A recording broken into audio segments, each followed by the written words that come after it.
Hello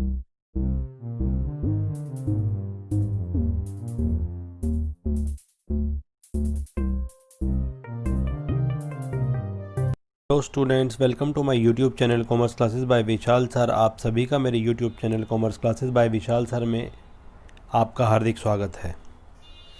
बच्चों, आज हम क्लास 12 सब्जेक्ट बिजनेस स्टडीज़ और इसमें भी चैप्टर 10 कह लीजिए या यूनिट 10 कह लीजिए, इसको पढ़ेंगे। यह है फाइनेंशियल मार्केट। इसे हिंदी में हम कहते हैं वित्तीय बाज़ार। इससे पहले मैंने एक वीडियो इसके बारे में बताई है कि फाइनेंशियल मार्केट क्या होती है, उसके फंक्शंस क्या होते हैं। आज जो हम वीडियो पढ़ रहे हैं ये बहुत बहुत बहुत बहुत इम्पॉर्टेंट है। प्रैक्टिकल नॉलेज के लिए भी, एग्ज़ाम पर्पज़ के हिसाब से भी बहुत इम्पॉर्टेंट है। बात आती है फाइनेंशियल मार्केट। फाइनेंशियल मार्केट में दो तरह की मार्केट आती हैं और फाइनेंशियल मार्केट के बारे में आपको डिटेल में जानना है तो इससे पहले मैंने एक वीडियो और बना रखी है, वो आप अच्छे से देख लेना। तो फाइनेंशियल मार्केट क्या होती है और फाइनेंशियल मार्केट के फंक्शंस क्या होते हैं आपको अच्छे से पता चल जाएगा। तो अब हम पढ़ रहे हैं फाइनेंशियल मार्केट दो तरह की होती है। नंबर 1 होती है मनी मार्केट और नंबर 2 होती है आपकी कैपिटल मार्केट। सब पे मैंने सेपरेट वीडियोस बनाई हैं, आप ध्यान से देखते रहिए, आपको अच्छे से क्लियर हो जाएगी सारी बातें। आज हम मनी मार्केट क्या होती है, इसके फीचर्स क्या होते हैं और इसके इंस्ट्रूमेंट्स कौन कौन से होते हैं, सब पढ़ेंगे। और फिर अगली वीडियो में कैपिटल मार्केट क्या होती है। कैपिटल मार्केट को आगे दो मार्केट में बांटा जा सकता है। Number 1 primary market, number 2 secondary market, और इनमें डेप्ट इक्विटी। आज का जो हमारा मेन फोकस है वो मनी मार्केट पे है। मुद्रा बाजार इसको बोलते हैं और कैपिटल मार्केट को पूंजी बाजार बोलते हैं। तो देखिए मनी मार्केट के बारे में पढ़ते हैं, ध्यान से देखिए क्या होती है मनी मार्केट। इसको बोलते हैं मनी मार्केट, ठीक है। इसको बोलते हैं मुद्रा बाजार। मनी मार्केट क्या होती है, ध्यान से देखिए। Money market is the market for short term funds. ये शॉर्ट टर्म फंड्स की मार्केट होती है। शॉर्ट टर्म फंड्स का मतलब होता है are mean for a period of up to 1 year. जो भी 1 साल तक के लिए जितना भी फंड हमारा होता है अप टू 1 ईयर, या इसको ऐसे कह सकते हैं लेस देन 365 डेज, या अप टू 1 ईयर, 1 साल से नीचे का जो भी समय होता है उसे शॉर्ट टर्म फंड माना जाता है। Money market is not usually located at particular place. इसका कोई पर्टिकुलर प्लेस नहीं होता। कैपिटल मार्केट का होता है पर इसका नहीं होता। It is term used to describe all organizations and institutions that deal in short-term debt instruments। तो ये जो टर्म यूज़ की जाती है मनी मार्केट, ये डिस्क्राइब करती है सारी ऑर्गेनाइजेशन, सारे इंस्टीट्यूशन को जो शॉर्ट टर्म डेप्ट इंस्ट्रूमेंट्स में डील करते हैं। इट मीन्स मनी मार्केट क्या हुआ, मनी मार्केट एक शॉर्ट टर्म फंड के लिए होती है और शॉर्ट टर्म फंड का यहाँ मतलब होता है 1 साल से कम समय के लिए, 1 day to 365 days maximum up to, ठीक है। From 1 day up to 365 days जो भी हमारा फंड होता है वो शॉर्ट टर्म फंड माना जाता है। और इसको मनी मार्केट में हम जो शॉर्ट टर्म फंड में डील किया जाता है उसको मनी मार्केट कहते हैं, ठीक। Money market it makes possible the raising of short term funds for meeting the working capital needs and temporary deployment of excess funds to get returns। इसमें क्या होता है, इसमें पॉसिबल होता है हम शॉर्ट टर्म फंड को रेज करते हैं इसमें, जो 1 साल तक के लिए होता है मैक्सिमम, ताकि वर्किंग कैपिटल की जो आवश्यकता है हमारी, वर्किंग कैपिटल होता है डे टू डे के खर्चे के लिए जितनी आवश्यकताएं होती हैं उसके लिए जितना भी फंड चाहिए होता है उसके लिए बोला जाता है इसको। And temporary deployment of excess funds to get returns. और टेम्परेरी डेप्लॉयमेंट होता है इसमें एक्सेस फंड का जो रिटर्न्स की फॉर्म में हम प्राप्त करते हैं। अब इसके फीचर्स क्या होते हैं मनी मार्केट के, देखिए विशेषताएं क्या होती हैं, करैक्टरिस्टिक्स क्या होते हैं, पढ़ते हैं। ये इसके फीचर्स हैं। पार्टिसिपेंट कौन कौन होते हैं, शॉर्ट टर्म इंस्ट्रूमेंट इसमें क्या होते हैं, investment outlay, duration, liquidity, safety, location, returns और अनसिक्योर्ड, इन सब के बारे में पढ़ेंगे। ये मनी मार्केट के फीचर्स हैं। नंबर 1 पढ़ते हैं हम, पार्टिसिपेंट्स कौन होते हैं इनके। RBI, reserve bank of India, commercial bank, non banking finance companies, state governments, large corporate houses और म्यूचुअल फंड, ये सारे के सारे इसके पार्टिसिपेंट हैं जो मनी मार्केट में इन्वॉल्व होते हैं। फिर है प्राइस डिस्कवरी। प्राइस डिस्कवरी में क्या होता है, price of any product is determined by the forces of demand and supply. जैसा कि आप इकोनॉमिक्स में जानते हैं रूल होता है, किसी भी चीज़ का प्राइस वहाँ डिसाइड होता है जहाँ उसकी डिमांड और जहाँ उसकी सप्लाई, दोनों एक दूसरे को कट करते हैं। इसे इक्विलिब्रियम पॉइंट भी बोला जाता है। तो किसी का भी प्राइस डिटरमाइन होता है डिमांड सप्लाई के फोर्सेस के द्वारा। The interaction between investor and business firm facilitates the price determination for the financial assets.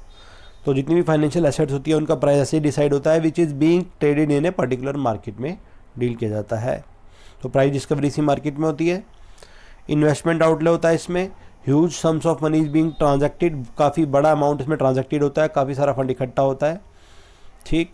Number 4, duration क्या है इसकी, 1 डे to 1 ईयर। ये इंपॉर्टेंट है, हमेशा ध्यान रखना। मनी मार्केट में उन्हीं फंड्स में डील किया जाता है, तो 1 डे से 1 ईयर मैक्सिमम होते हैं।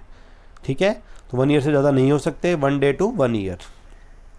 यह कह सकते हैं लेस देन 365 डेज, 1 साल से कम के लिए जितने भी होते हैं उसमें डील किया जाता है। इसके इंस्ट्रूमेंट वही होते हैं। लिक्विडिटी क्या होता है, जब हम तुरंत जिसको कैश में कन्वर्ट कर सकें उसे लिक्विड बोला जाता है। तो it enjoys high degree of liquidity होती है। इस जितना भी फंड इसमें होता है उसे कभी भी लिक्विड फॉर्म में ट्रांसफ़र किया जा सकता है, सो लिक्विडिटी हाई रहती है इसकी। Safety, short term duration ensures greater safety. तो क्योंकि शॉर्ट टर्म ड्यूरेशन फंड होते हैं तो सिक्योरिटी हमारी, जो सेफ्टी हमारी रहती है पैसे की, फंड की।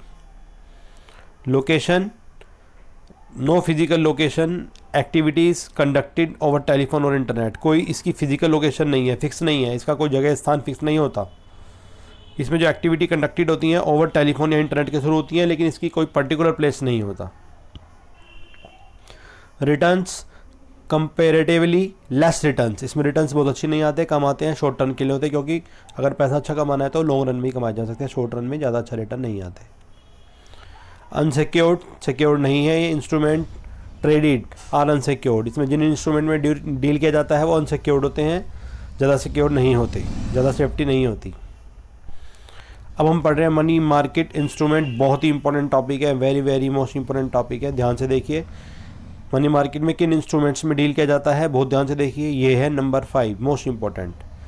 ये money market instrument number 1 treasury bill, number 2 commercial paper, number 3 call money, number 4 certificate of deposit, इसको CD भी बोलते हैं, और नंबर 5 कमर्शियल बिल। सबके बारे में पढ़ते हैं, ध्यान से देखिए। नंबर 1 ट्रेजरी बिल, या इसको T बिल या जीरो कूपन बॉन्ड्स भी बोला जाता है। These are issued by the, क्या होते हैं treasury bill, these are issued by RBI। RBI इशूड करता है इन्हें on behalf of central government. ये बहुत इंपॉर्टेंट बात है। जितने भी ट्रेजरी बिल होते हैं इनको RBI इशू करता है सेंट्रल गवर्नमेंट के बिहाफ पर। Reserve bank of India issue करता है केंद्रीय सरकार के बिहाफ पर। ये एक एग्जांपल दे रखा है, बहुत ध्यान से देखिए ट्रेजरी बिल का। ये रहा treasury bill. Maturity less than 1 year होती है, इनमें मोस्टली जितने मिलेंगे सब लेस देन 1 ईयर मिलेंगे, maximum up to 365 days. It is an instrument for short term borrowings by government of India. तो ये एक इंस्ट्रूमेंट है जो शॉर्ट टर्म बोरिंग्स के लिए गवर्नमेंट ऑफ इंडिया के द्वारा इशू किया जाता है। ठीक है, तो इसे RBI इशू किया जाता है सेंट्रल गवर्नमेंट के बिहाफ पर, ध्यान रखना।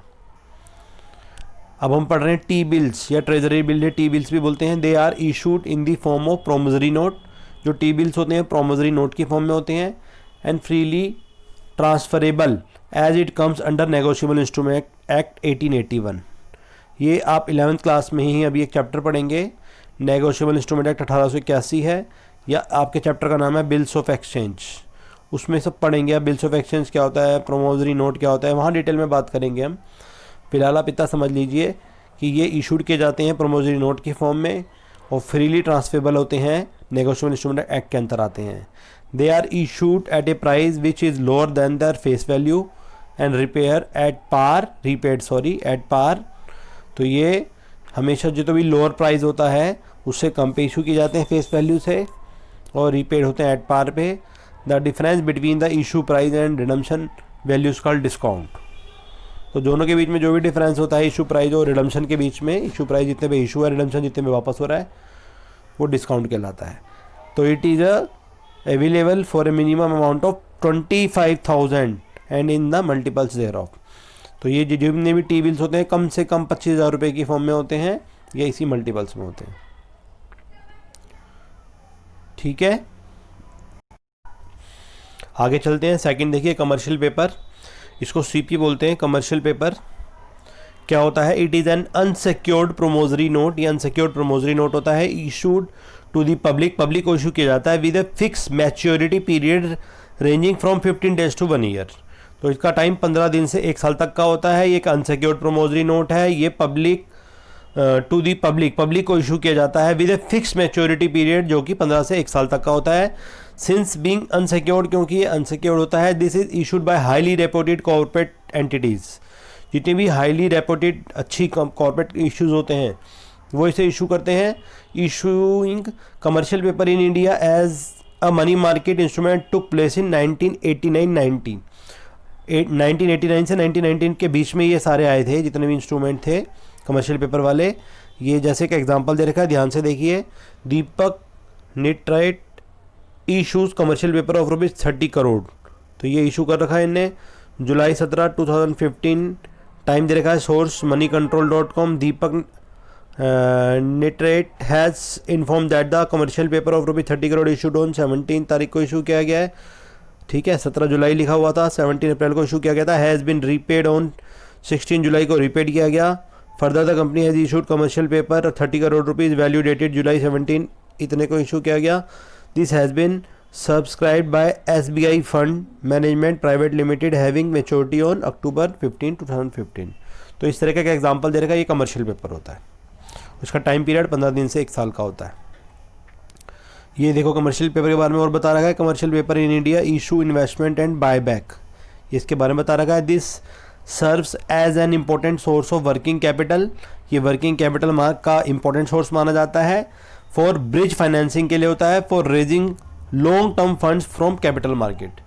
तो कैपिटल मार्केट से लॉन्ग टर्म फंड जब हमें चाहिए होता है, उसके लिए ब्रिज फाइनेंसिंग का काम करता है। वर्किंग कैपिटल के लिए ही होता है वैसे तो सोर्स, जितने भी मनी मार्केट के इंस्ट्रूमेंट है वो वर्किंग कैपिटल के लिए ही यूज़ होते हैं।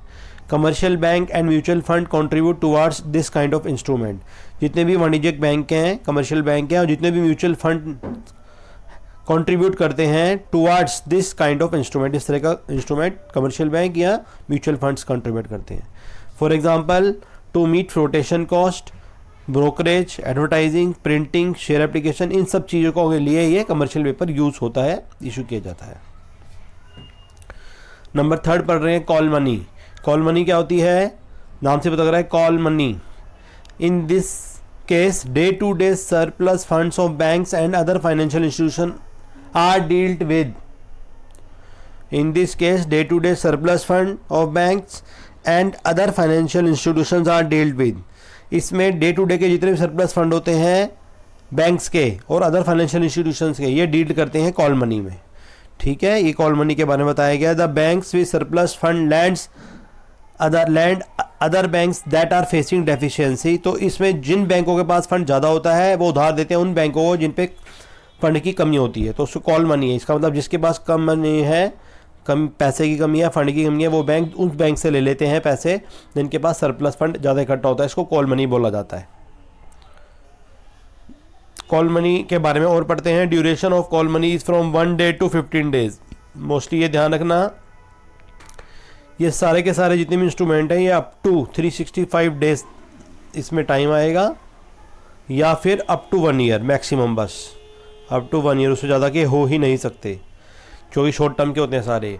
तो duration of call money is from 1 day to 15 days. इसकी जो ड्यूरेशन है 1 से 15 दिन है। And is repayable on demand पर रीपेबल होता है ये, आइदर बाय द लैंडर और बाय द बायर। या तो इसे lender payable repayable on demand करता है या बायर करता है। Interest paid on call money is called call rate. इस पे जो इंटरेस्ट पे किया जाता है कॉल मनी पे से कॉल रेट बोला जाता है। नंबर 4 पढ़ रहे हैं हम, CD सर्टिफिकेट ऑफ डिपॉजिट या CD बोलते हैं इसको। It is an unsecured negotiable, negotiable मतलब होता है जिसे ट्रांसफ़र किया जा सकता है, short term instrument in bearer form, bearer मतलब ब्लैंक फॉर्म में होता है। तो ये एक unsecured negotiable transferable short term instrument है जो कि बियरर फॉर्म में होता है। Issued by commercial bank, commercial bank वाणिज्यिक बैंक इसे इशू करते हैं, एंड फाइनेंशियल इंस्टीट्यूशन इसे इशू करते हैं टू इंडिविजुअल्स को, कॉरपोरेशंस को या कंपनीज को। ये इसकी इंपॉर्टेंट बात है, ध्यान रखना। तो ये एक unsecured negotiable short term instrument है, बियरर फॉर्म में होता है। कमर्शियल बैंक इसे इशूड करते हैं या फाइनेंशियल इंस्टीट्यूशंस इसे इशू करते हैं, इंडिविजुअल्स को या कॉरपोरेशंस को या कंपनीज को। इसका मेच्योरिटी पीरियड जो होता है 3 to 12 मंथ्स होता है, 3 महीने से 12 महीने तक maximum. These are issued at a discount and redeemable at par. ये डिस्काउंट पे भी इशू किए जा सकते हैं, रिडीमेबल एट पार पे भी किए जा सकते हैं। ध्यान से देखिए, ये एक एग्जांपल दे रखा है, ये रहा। तो इसे बोला जाता है CD commercial certificate of deposit, CD short form में बोला जाता है। और लास्ट हम पढ़ रहे हैं कमर्शियल पेपर या कमर्शियल बिल, कमर्शियल बिल या ट्रेड बिल बोलते हैं इसको। This is a bill of exchange, ये आप पढ़ेंगे, ये आपका अकाउंटेंसी में एक सेपरेट चैप्टर है, सेपरेट चैप्टर आपका बिल्स ऑफ एक्सचेंज। बहुत ध्यान से पढ़ेंगे, पूरी डिटेल उस बारे में बात करेंगे, लेकिन यहाँ थोड़ा समझाने की कोशिश करते हैं, इन्हें भी समझिए आप। ये भी शॉर्ट टर्म इंस्ट्रूमेंट होता है मनी मार्केट का। This is a bills of exchange use to finance working capital requirement of a business. जब किसी बिजनेस को वर्किंग कैपिटल की रिक्वायरमेंट होती है तो बिल ऑफ एक्सचेंज इशू किया जाता है। ठीक है, ये एक एग्जांपल दे रखा है, ध्यान से देखिए। स्टैंप लगती है, बिल ऑफ एक्सचेंज है, यहाँ कुछ एक सर्टिफाइड लैंग्वेज है, यहाँ सिग्नेचर होते हैं, या एक्सेप्टेड होता है, नाम लिखा होता है। तो it is a short period, ये कम समय का नेगोशिएबल सेल्फ लिक्विडेटिंग इंस्ट्रूमेंट होता है, use to finance credit sales. तो फाइनेंस क्रेडिट सेल के लिए इसे यूज़ किया जाता है।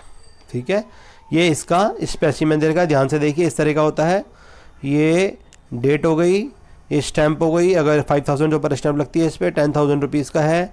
इसको लिखने का एक लैंग्वेज होती है fix, yearly 2 month after date, pay to me और my order the sum of ₹10,000 only for value received. इस तरह से 2 ये लिखा गया है मिस्टर के कृष्णन, जनरल मर्चेंट, कलपट्टा जगह का नाम है, और ये एक्सेप्ट करा है इसने।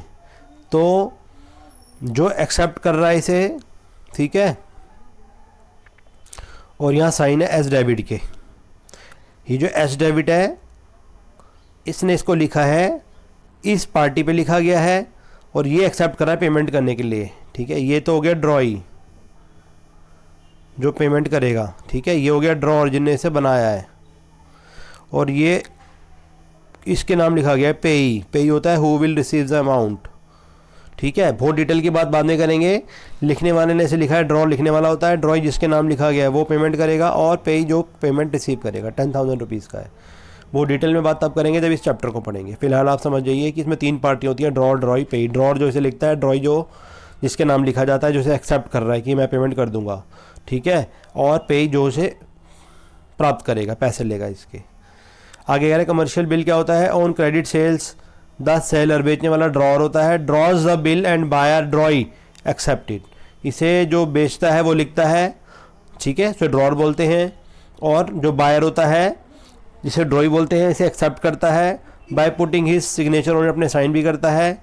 ठीक है, ये जो सेलर है ये कौन माना गया, ये ड्रॉर माना गया इसमें, और ये बायर जो हो गया ये कौन माना गया, ड्रॉई। ठीक है, ये बेचने वाला है, ये खरीदने वाला है। ठीक, और जो ड्रॉई है इसे एक्सेप्ट करता है। ठीक, पूरा कॉन्सेप्ट मैं आपको कभी अच्छे से बताऊंगा जब ये चैप्टर शुरू करेंगे। और ये क्रेडिट के लिए होता है, क्रेडिट सेल्स के लिए होता है। ठीक है, ये गुड्स डिस्पैच है उसके लिए है। On acceptance the bill becomes a marketable security बन जाता है, and it is called trade bill. जब इसे एक्सेप्ट कर लिया जाता है तो ये एक मार्केटेबल इंस्ट्रूमेंट बन जाता है, और इसको ट्रेड बिल बोलते हैं। ठीक, तो कमर्शियल बिल के बारे में पढ़ते हैं थोड़ा सा। This bill can be discounted with the bank if the seller require fund before maturity. तो इसकी क्वालिटी ये होती है, इसे बैंक से डिस्काउंट कराया जा सकता है।